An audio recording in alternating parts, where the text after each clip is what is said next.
You know what's strange? People think introverts are easy to spot. They imagine the quiet person in the corner who secretly wants everyone to disappear. But real introversion is more subtle. Some introverts are funny, some are confident. Some can speak on stage and still need silence afterward. They're not antisocial. They're differently social. Their energy has a different battery system. Stay with me because what I'm about to tell you will completely change how you see quiet people. You're at a gathering and nothing dramatic is happening. The music is too loud. Someone is laughing near the kitchen. Phones are glowing in people's hands. The air smells like perfume and food. You're smiling. You're answering questions. You're not miserable. But around the second hour, something in your brain quietly closes a tab. Your face is still there, but your energy has left the room.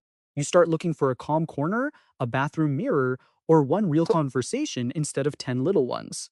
When you get home, you don't feel lonely. You feel relieved, like your nervous system just exhaled. Psychologists call the first piece optimal arousal theory. The idea goes back to Hans Eysenck's theory of introversion and extroversion, and later work, including a 1993 study in the Journal of Personality and Social Psychology by Bullock and Gilliland, tested parts of that arousal model. Simple version: different nervous systems prefer different amounts of stimulation. For some people, a busy room feels energizing. For others, it's like having 10 browser tabs playing music at the same time.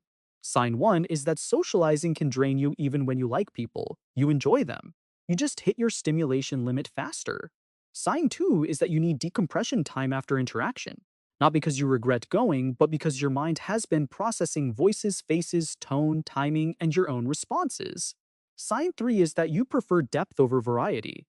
You'd rather have one real conversation than 20 small ones about traffic and what everyone has been up to. To an introvert, small talk can feel like eating packing peanuts. Something is happening, but it doesn't nourish you. Here's where it gets interesting.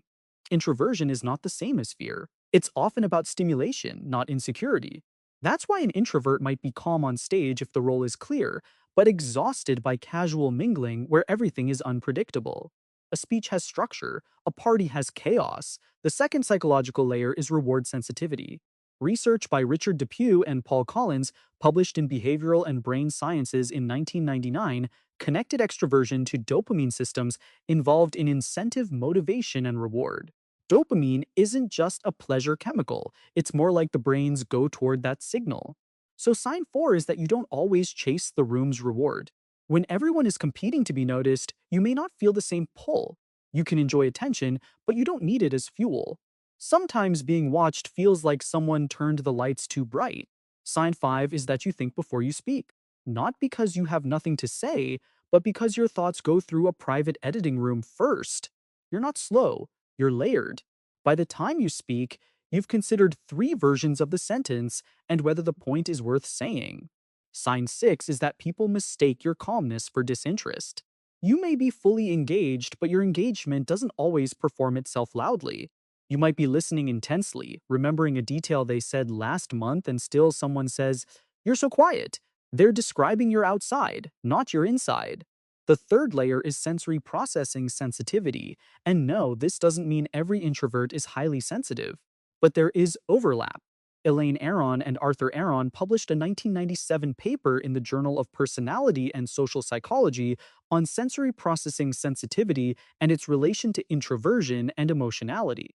The core idea is that some people process sensory and emotional information more deeply. They don't just notice the room, they absorb it. That gives us sign 7: busy environments tire you faster than simple ones. Bright lights, loud voices, constant notifications, people talking over each other, even too many options on a menu can make your mind feel crowded. Sign 8 is that your inner world is extremely active. People might think you're doing nothing, but inside you're replaying a conversation, building an idea, imagining a future, or connecting something someone said to something you read years ago. For you, silence isn't empty space, it's where the real movement happens. Sign 9 is that you often prefer written communication. Texting, journaling, voice notes, long messages, even emails can feel safer and clearer because they give your thoughts time to become accurate. Spoken conversation moves fast. Writing lets your inner world arrive in the right order. This is why introverts may hate being rushed to answer.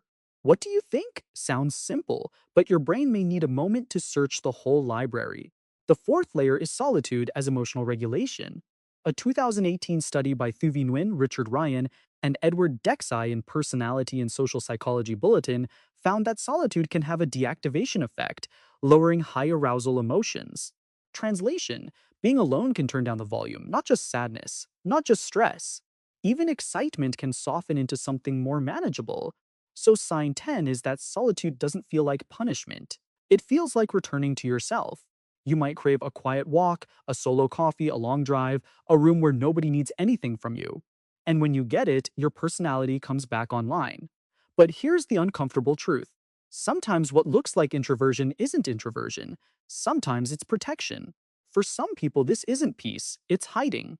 If you avoid every message because you're terrified of disappointing people, if you disappear because closeness feels dangerous, if you call it "I'm just introverted" when really you're scared of being judged, that's a different wound. Psychologists might call part of that avoidant coping, reducing anxiety by escaping the thing that triggers it. The relief is real, but over time the world gets smaller. Healthy introversion gives you energy back. Trauma based isolation takes your life away and calls it safety. So the question isn't, do I like being alone? The question is, do I feel more like myself after being alone or less connected to life? This isn't a competition with extroverts. They have their own intelligence, momentum, warmth, social courage. Introversion is simply a different nervous system rhythm. You're not broken because noise drains you. You're wired for depth over volume. You're not rude because you need space. You're someone whose energy has boundaries.